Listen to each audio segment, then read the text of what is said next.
Bonjour, ici Mustapha Ndifon, enfant terrible d'Afrique. Aujourd'hui, on va s'entretenir, on va discuter, on va causer sur les relations dites toxiques. Qu'est-ce qu'une relation toxique? Vous savez, il y a des moments dans la vie, certaines personnes traversent des relations toxiques. Ça peut être vous, ça peut être votre voisin, votre frère, votre soeur, votre nièce, votre tante. Ça peut être n'importe qui, ça peut être aussi moi. Et c'est très important de pouvoir discuter sur ces choses qui ruinent des vies. Toutes les histoires d'amour sont différentes. Et c'est pour cela que la définition du terme relation toxique l'est aussi. En effet, certaines personnes d'horizons différents ne vivent pas absolument la même chose, mais se trouvent dans les mêmes difficultés et détresse sentimentale. Ça commence par le plus facile. L'égocentrique est la personne toxique qu'on découvre sans faire trop d'efforts. Être en couple avec une personne auto-centrée sur elle, on finit complètement par se sentir seul. L'égocentrique ne vous demande pas de nouvelles, ni ne vous valorise. Il arrive parfois que par dépit amoureux et parce qu'on est à bout, on en vienne même à vouloir mettre fin à une relation. Comment un sentiment aussi noble pousse-t-il parfois les gens dans leur dernier retranchement? Bien souvent, c'est parce que la victime se trouvait engluée dans une relation toxique. En ce moment, les avis divergent. Qu'est-ce qu'une relation toxique? Voilà la question qui revient souvent dans les forums de discussion. Mais on peut proposer une définition simple en peu de mots. Une relation dite toxique est une relation dans laquelle vous êtes constamment sous pression et très malheureuse. C'est précisément ce que cet article vous propose. Vous aider à sortir de cette relation qui vous fait du mal. Le cas de cette jeune fille qui s'est suicidée dans les Essonnes en 2016 illustre les dangers des relations toxiques. Il s'agit là des situations que nous vivons au quotidien mais qui peuvent affecter notre vie tout entière. Parfois, c'est un parent qui fait vivre une vie d'enfer à ses enfants. Certaines mères sont tellement dominatrices et dirigent la vie de leurs enfants qu'ils en font des cauchemars tous les jours. Certains enfants font de même à l'égard de leurs parents, dont de part et d'autre ça peut être l'inverse. Si cette expression vous dit quelque chose, vous voulez sans doute découvrir ses conséquences et les moyens de s'en libérer. Vous êtes d'accord avec moi ou pas? Mais le plus souvent, c'est en amour que le thème revient encore et encore. Pourquoi une relation devient-elle toxique? Ce n'est jamais de votre faute. Vous êtes amoureux d'une personne qui vous fait vivre sans cesse un enfer. Vous en êtes malheureux. Et la situation empire parce que la personne en elle-même ne reconnaît pas qu'il y a un vrai problème. Dans une relation de ce type, les manipulateurs sont appelés des pervers narcissiques.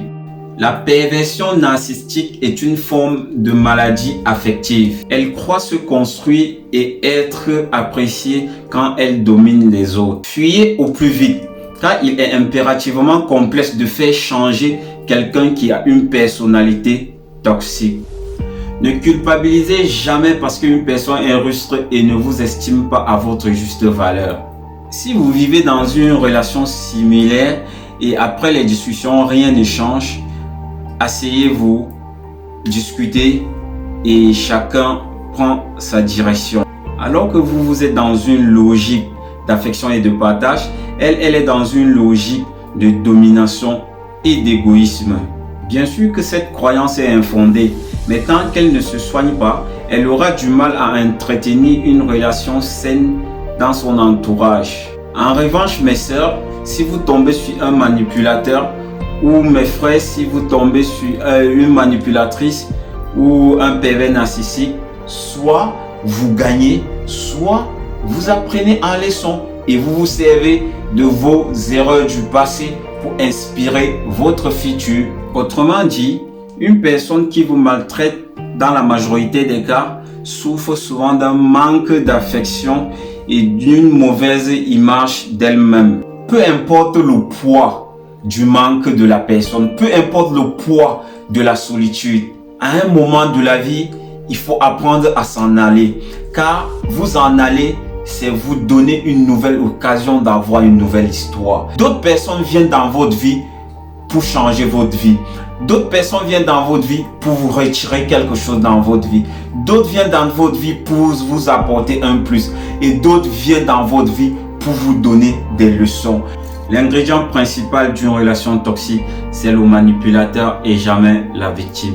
Certaines personnes entrent dans votre vie avec des plans bien élaborés pour pouvoir atteindre certains objectifs et s'en aller, tirer juste des leçons pour vos prochaines aventures. Comme pour exemple idiot et simple que j'ai parfois l'habitude de prendre. En ce moment, je vais vous représenter l'amour comme ce verre. Regardez bien. Ce verre représente l'amour. Ce verre, comme tout objet dans la nature, a le droit de tomber. Ce verre peut tomber et se briser en deux morceaux. Vous pouvez recoller le verre brisé et l'exploiter à nouveau. Ce verre pourrait encore retomber et se briser en 3 morceaux. Avec tout ce qu'on a comme chance de la technologie révolutionnaire en colle forte aujourd'hui, vous pouvez avoir 50 ou 45% de chance de recoller les 3 morceaux de verre, l'utiliser et faire très attention pour ne pas vous entailler la bouche. Mais si ce verre tombe et se brise en 100, en 200, en 400, en 1000 morceaux, ma soeur, mon frère, faites gaffe. N'essayez même pas de recoller ce verre. Parce qu'en voulant recoller 1000 débris de verre, vous allez finir par vous entailler au moins les doigts 500 fois. Et cela pourrait nuire gravement à votre santé. À un certain moment de la vie, il faut faire des choix mûrement réfléchis et en assumer les conséquences. À un moment, il faut apprendre à arroser son jardin de bonheur. Pensez à vous, vous d'abord et le reste après. Allez massivement vous abonner et appuyer sur la cloche de notification sur ma page YouTube et Facebook au nom de Mustapha Ndifon Motivation. Ciao ciao et faites attention à vous.